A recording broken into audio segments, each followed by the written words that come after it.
Dan alhamdulillah nih kita berjumpa lagi juga dengan hari yang baru, dengan suasana yang baru, dan pastinya harusnya dengan spirit dan pandangan-pandangan yang baru. Iya, betul sekali. Dan insya Allah kita juga akan memberikan informasi-informasi yang bermanfaat ya buat kita semua. Betul sekali. Dan seperti yang pertama nih kita akan membahas tentang Al-Quran palsu.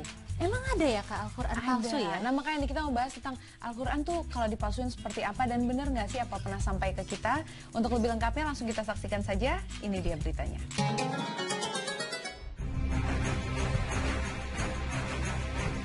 Al-Quran palsu dan jaminan Allah Subhanahu wa Ta'ala.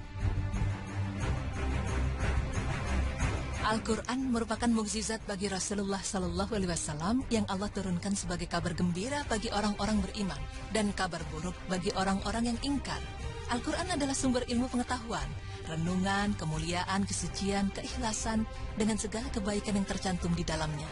Allah Ta'ala berfirman yang artinya, dan jika kamu tetap dalam keraguan tentang Al-Quran yang kami wahyukan kepada hamba kami Muhammad, buatlah satu surat saja yang semisal Al-Quran itu, dan ajaklah penolong-penolongmu selain Allah jika kamu orang-orang yang benar. Quran Surah Al-Baqarah ayat 23. Firman Allah tersebut menunjukkan dengan jelas tantangan Allah bagi mereka-mereka yang meragukan Al-Quran yang merupakan wahyu dari Allah Subhanahu wa Ta'ala kepada Rasulullah Muhammad Sallallahu Alaihi Wasallam. Meski begitu, masih saja ada pihak-pihak yang dengan lancang berusaha merusak kemurnian Al-Quran, mulai dari membuat ayat palsu, surah palsu, bahkan Al-Quran palsu secara keseluruhan.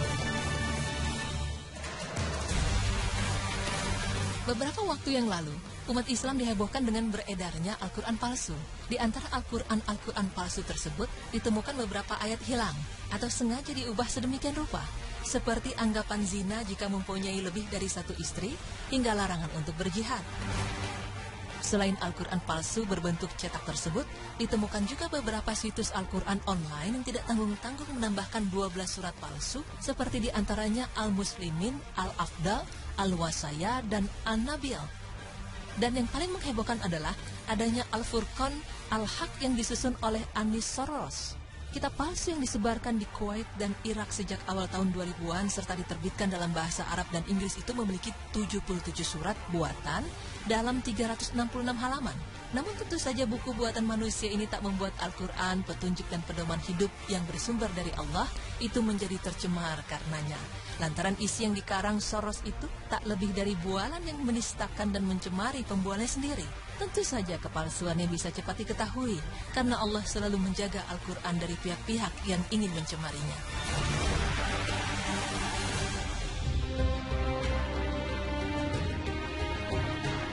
Zaman Rasulullah, seorang ahli sastra yang tidak tertandingi di seluruh jazirah Arab bernama Abul Walid tak mampu berkata apa-apa ketika Rasulullah membacakan ayat-ayat suci yang bersumber dari Allah Subhanahu wa Ta'ala, Sang Penguasa semesta raya.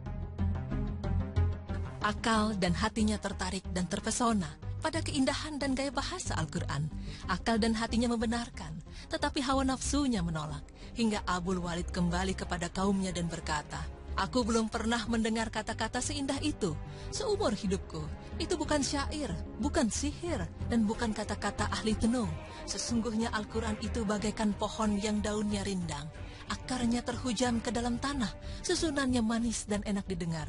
Itu bukan kata-kata manusia, ia adalah tinggi dan tiada yang mengatasi." Pemirsa beriman, sebuah temuan potongan mushaf Al-Quran di University of Birmingham menjadi perhatian publik barat. David Thomas, Profesor Studi Kristen dan Islam di University of Birmingham, takjub karena naskah tersebut tidak berubah dengan naskah Al-Quran yang saat ini dibaca. Artinya, setelah hampir 14 abad, naskah tersebut tetap sama hingga saat ini.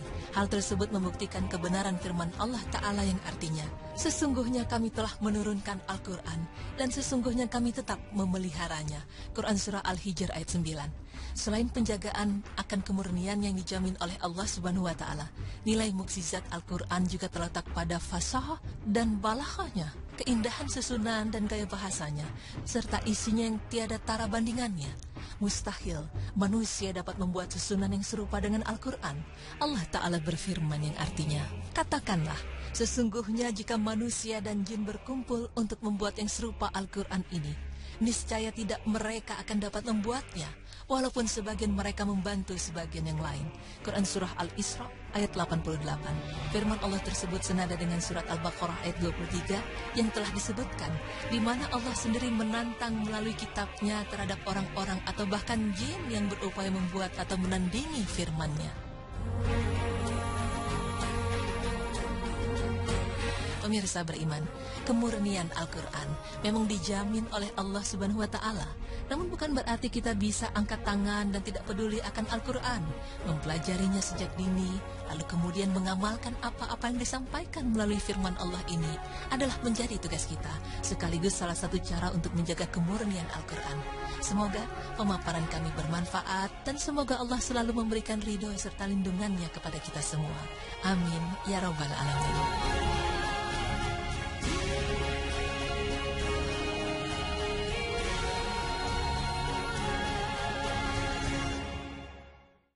Astagfirullahaladzim, ternyata ada ya orang yang tidak bertanggung jawab seperti itu ya Kak. Betul sekali, tapi tadi sudah dijelaskan bahwa Al-Quran itu memang dijaga sama Allah. Dan banyak sekali kan sekarang hafiz-hafiz Al-Quran. Jadi ketika orang mau memalsukan, banyak para hafiz yang bisa bertahan karena mereka banyak yang menghafalkan. Tadi bisa dibuktikan bahwa ternyata Al-Quran dari abad 14 sama sekarang itu sama isinya gitu. Dan jangan kemana-mana karena setelah ini kita masih akan ada berita yang menarik lagi nih. Tetap di Berita Islami Siang.